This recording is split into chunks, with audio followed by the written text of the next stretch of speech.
dan KPU RI itu ada 5 ya. Tapi satu itu yang di Solo ngakunya dari 2005 dan 2010 sama.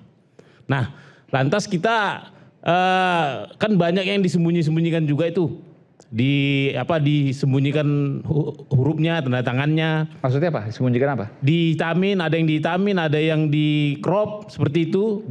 Di crop ya. Fotokopi. Ya, ditutup ini loh Mas. Mungkin ditutupin. Jelasin di Oke, kita buka ya. Ada filenya ya. Oke, saya minta file yang fotokopi ya. Ya. Coba Bung Bona bisa ke sini? Bisa. Sekaligus tunjukkan. Bawain Ini apa? aja, Bung Bona. Yang fotokopi legalisir. Bebas. Yang mana? 2000 berapa? 14, 19, Ini juga 2012. bisa sama aja nih. Sama aja semua. Ya. Oke. Tapi kalau lebih gede kan bagus. Ya, oke. Kalau ada.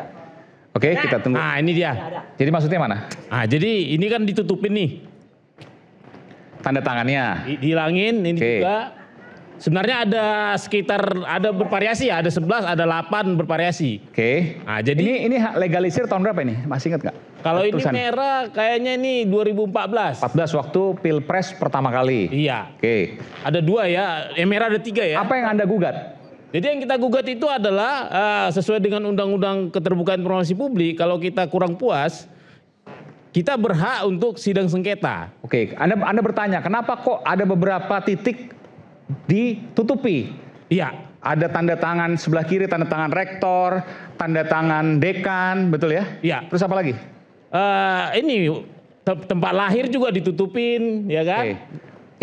Ini legalisiran asli dari KPU ya? Katanya lah asli dari Karena KPU. ini merah kan, Iya, kalau merah iya. berarti asli kan? Iya. Cap. Jadi peraturan KIP itu kan keterbukaan informasi publik, kalau kita pemohon tidak puas, ya kita bisa mengajukan sengketa informasi. Kenapa? Karena seharusnya setiap satu item yang ditutupin ini itu ada satu uji konsekuensi. Ada peraturan yang mendasari kenapa dia ditutupin. Oke, apa? Apakah dia mengganggu orang yang punya tanda tangan, menghilangkan mengganggu privasinya, ya kan? Atau mungkin ada yang Tapi tidak umum, dilegalisir kok tanda tangannya tidak ada. Nah, sebenarnya Tidak itu umum, betul. Tidak umum.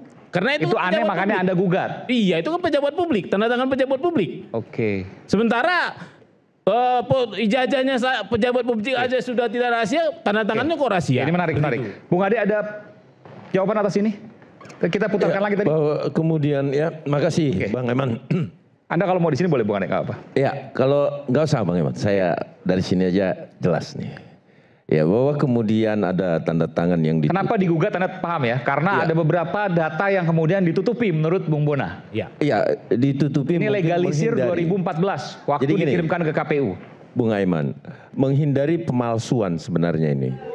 Maksudnya? Kenapa saya bilang menghindari pemalsuan?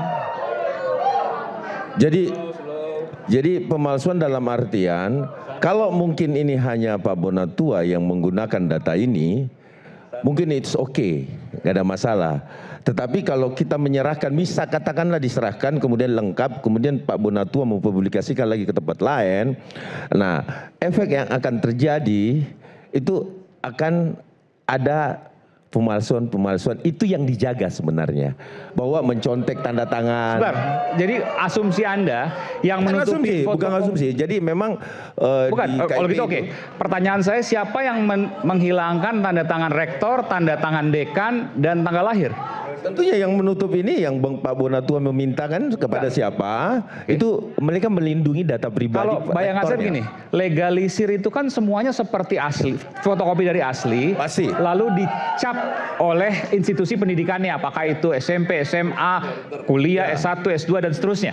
Iya, ya betul. Kan? Artinya semuanya harusnya kan logika sederhananya harus ada, tidak ada yang ditutupi. Nah, betul. Jadi gini Bang Aiman, ketika Pak Bonatua sudah meminta data ini, kemudian Pak Bonatua keberatan, ya sudah keberatan kan Pak Bonatua kan? Sudah. Ah, sisa nanti dipanggil lagi kan? Ya. Pastinya kan? Ya. Dipanggil lagi. Nanti mungkin setelah jelas kegunaannya untuk apa, fungsinya untuk apa, itu pasti terjadi. Bang. Jadi kalau di KIP itu Komisi Informasi Iya. setelah sidang terus tanya jawab. Bukan pertanyaan kan Bung Ya ditutup dulu dong. Bukan, Bung Bona ini Karena kan kepentingannya untuk apa, minta Bang ke Bona tuh KPU. jelaskan belum? Sebentar, pelan-pelan nih. Bung Bona kan minta ke KPU, betul ya? Ya. Ijazah legalisir Pak Jokowi tahun 2014. Ya. Dikasihlah ini. Ya. Yang kemudian tanda tangannya ditutupi rektor dan dekan. Serta tempat tanggal lahir ditutupi. Ya. Nah, itu kan tidak mafhum. Ya. Belum masuk ke KIP, ke sidang dan seterusnya. Nah, jawabannya kira-kira seperti apa? Karena KPU pertama PDP, perlindungan data pribadi, undang-undang itu dulu. Jadi KPU yang melakukan ini? Ya itu pasti. Jadi undang-undang data pribadi, sebentar. Jadi kita jelaskan bahwa Karena ini hal baru, saya baru tahu ini. Ini hal baru ini. KPU menghindari dia dikenakan pasal itu. Perlindungan data pribadi, karena kan ada tanggal lahir. Itu kan merupakan data pribadi. Nah, aturannya ngomong gitu.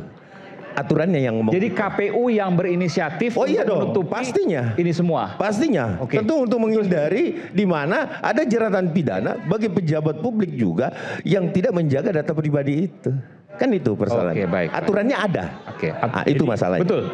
KPU mengakui bahwa KPU melakukan. Ya, ini memang asli dari KPU-nya seperti ini. Enggak, tapi Anda bertanya, ini ditutupi oleh KPU? Iya. Nah, Oleh KPU dengan alasan? oleh KPU tanpa alasan uji konsekuensi dan itu sedang kita gugat. Kenapa kemudian, Anda tanya nggak ke KPU, kenapa kemudian tanda tangan rektor, tanda tangan dekan, kemudian juga tempat tanggal lahir yang ditutup, yang disensor? Saya tanya. Alasannya? Ya alasannya ini di bagian yang dirahasiakan. Di bagian yang Iya, dirahasiakan. karena ada mungkin dengan Padahal kalau tanda tangan rektor kan di kampus pasti ada. Di skripsi, tesis, disertasi pasti ada. Iya. Kalau sempat jadi pembimbing misalnya. Iya. Ya. Termasuk juga dekan pasti ada. Nah sebenarnya yang paling penting ini juga nih siapa sebenarnya pejabat yang meleges. Nah itu. Tanda tangan pejabat legesnya juga nggak tahu siapa yang tanda tangannya bentuknya Itu bagaimana. disensor oleh KPU. Disensor mereka. Nah. Oke. Kenapa bisa disensor?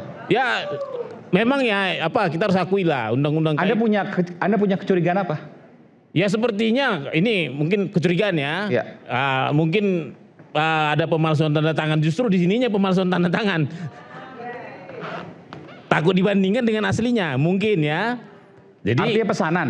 ya mungkin dibikin-bikin sendiri tanda tangannya, terus yang lain punya aslinya takut dibandingin deh. Bukan, ada yang memesan ke KPU kalau nanti ada legalisiran yang diminta oleh siapapun, itu maka tutup tanda tangannya, begitu maksud Anda? Ya mungkin bisa jadi. Oke. Begini Bung Aiman, ini kan sederhana sebenarnya kalau mau tahu tanda tangan profesor doktor ini ya, rektor ya. Kan katanya sudah pernah lihat Dian Sandi punya juga kan? Ya. Postingannya kan? Kan itu ada tanda tangannya tuh. Ada yang asli, bukan yang asli. Dan yang rektor ada kan? Ada semua ini, sebenarnya versi Pak Dian Sandi udah lengkap. Memang lucu, punya Mabes Polri aja nggak disensor-sensor kayak gini. Ya itu. Jadi makanya itu tuh, Bung Aiman. Jadi kalau mau melihat bahwa ini tanda tangannya seperti apa, Bung ya, itu kan yang ditayangkan di Mabes Polri juga ada kan tanda tangan. bedanya apa Mas Roy? Mabes Polri legalisir. Bedanya Mabes Polri malah fotokopi yang jelek banget. Oh, tidak bisa dianalisis. Tidak bisa dianalisis kalau katanya Mabes Polri itu pernah menyampaikan aslinya. Tapi kalau dari legalisir ada kemungkinan bisa dianalisis. Bisa dianalisis dan analisis saya bukan hanya itu. Analisis saya sebentar lagi akan mengungkap apakah pejabat yang melegalisir tahun 2005, 2010, 2012, 2014, 2019 itu memang pejabat aslinya atau enggak. Saya dan Pak Bonatua udah ketemu alasannya. Loh, ya. Bukan, tapi kan ditutupi. Anda punya datanya? Ada. Dari? Ini kan namanya kelihatan. Profesor Dr. Insinyur Muhammad Naim. Oke. Ada juga Profesor Dr. Insinyur Pak Budiadi. Oke. Ada juga pejabat yang lain. Oke. Nah itu pada saat melegalisir itu tahun itu beliau sudah jadi dekan atau belum? Jawabannya? Ada yang belum. Ada yang belum. loncat. Nanti itu pada rakyat bersuara berikutnya. Jadi izin Mas Aiman, kalau dikasih sekarang ke saya yang lengkap, ini kan dikasih secara resmi. Ini bisa jadi barang bukti. Iya. Kalau sekarang nggak bisa, saya mau ngapain? Nggak bisa diapa-apain nih data. Barang bukti untuk? Ya untuk mengadukan. Mengadukan apa? Kalau ada pemalsuan tanda tangan. Oke. Nah, kalau ada pemalsuan nama Tapi kan Anda tadi. bisa lihat Yang dari Mabes memalsukan Polri. kira-kira siapa tuh di situ? Kalau misalkan katakan lagi nih, Bang Bonatua curiga atau berasumsi ada pemalsuan tanda tangan dari rektor tuh. Terus yang malsukan itu menurut abang itu di pemikiran abang gitu maksudnya? Wah, saya nggak bisa tebak ya, belum arah ke situ ya. Tapi kenapa di tanda tangannya disembunyiin kan pasti bukan Iya, karena maksudnya kan rahasia gini, tanda tangannya. kan gini, katakanlah ini dipalsukan tanda tangannya, ya kan? Nah kira-kira menurut Bang Bonatua siapa yang memalsukan? Oh enggak, itu pertanyaan kan udah lompat itu. Enggak, gini. Kan ini ada asumsi pemalsuan tanda tangan nih, dari rektor nih, ataupun yang di atas. Nah yang memalsukan ini kan dimasukkan ke KPU nih. Permasalahannya nggak di situ. Ada nggak orang yang memalsukan itu? Itu menurut Bang Bonatua pemalsuan itu siapa? Enggak. Permasalahannya bukan di situ Bang Ade. Permasalahannya adalah waktu itu Jokowi menuduh saya, menuduh Dr. Rismon, menuduh Dr. Tifa itu menganalisis ijazah yang salah. Sekarang ijazah yang sudah diposting oleh Dian Sandi tadi dengan ini kan resmi. Ya. Yaitu ijazah sama palsunya 99,9%. Udah itu kuncinya. Nah, itu keyakinan Bang Roy ya. Apapun kalau saya melihat sih dari kemarin ketika itu sudah diposting oleh Mabes Polri, saya rasa tidak ada perubahan dengan ijazah itu. Namun yang menjadi persoalan saat ini, kenapa ini bisa sampai ke ranah hukum, yang menjadi dianggap palsu itu tadi. Ya kan? Dan bahwa mereka tidak sedikit pun gentar tetap mengatakan palsu pada saat mereka dalam status tersangka. Iya, itu persoalannya. Iya. Gitu, sehingga persoalan ini bergulir di ranah hukum dan sekarang sudah naik ke tahap penetapan tersangka. Kan itu Bang Eman. Jadi apapun itu saya rasa kita semua sudah mengetahui kok. Publik sudah mengetahui bahwa ijazah yang mana sih sebenarnya yang dimiliki oleh Bapak Insinyur Joko Widodo kan? Kan itu. Oke, saya tanya gini Bung Muna. Anda oke ini ditutup, tapi kan yang di Mabes Polri sempat dibuka. Artinya mana itu bisa dibuka? Kemudian dilihat, meskipun tidak bisa dianalisis karena jelek. Enggak dibuka. Enggak, waktu fotokopian di Mabes Polri pertama kali kan ini fotokopi jelek banget. tidak bisa dianalisis sama sekali. Tidak bisa dianalisis sama sekali. Oke. Jadi Nggak kalau ada ini yang nanti dibuka. ada, maka ini bayangan Anda ya, yang dikhawatirkan adalah bisa dianalisis dan terbuka semua itu. Iya. Jadi yang jelas yang lucu, ketika ijazah itu disita, masih disita di Mabes Polri sampai dengan sekarang, kemarin ada banyak termul ke rumah Jokowi itu mengatakan, lihat ijazahnya, lihat asli. Ada itu yang namanya si Judiari itu, ya. Itu lihat, dan itu bohong. Karena sekali lagi ada satu yang kemudian Damanik itu ditanya kan, yang dilihat itu ijazah asli atau scan. Akhirnya dia bingung-bingung mengatakan, scan. Nah itu berarti kan bukan asli. Bohong lah itu. Oke. Jadi Anda meyakini kalau semua ini dibuka, maka Anda bisa menganalisis. Mas Roy bisa menganalisis. Dan semua akan terbuka. Iya. Makanya sekarang Anda melakukan gugatan ke pengadilan untuk mengugat KIP ya. Iya. Komisi Informasi Publik. Agar bisa membuka semuanya ini. Iya. Prosesnya kapan akan ada putusan? Untuk yang DKI nanti masih sidang kedua di Desember ini, awal Desember. Kurang lebih kapan? Kurang lebih mungkin sekitar 3 bulan? Kayaknya cuma sebulan ini sidangnya. Oh cepat dong. Cepat. Tapi Anda yakin bahwa ini akan dibuka atau sebaliknya? Sebenarnya dengan mereka tidak bisa menunjukkan uji konsekuensi itu mestinya sudah dibukakan. Cuman mungkin KPU-nya minta yang buka KIP bukan mereka. Tapi waktu ini dikasih ke Anda berarti ini bukan legalisir asli ya, jadi legalisir fotokopian. Katanya begitu. Legalisir fotokopian yang disensor oleh KPU. Iya. Dan Anda berusaha untuk membuka itu supaya Anda bisa menganalisis ini benar, asli atau tidak. Iya benar Mas Aiman. Oke.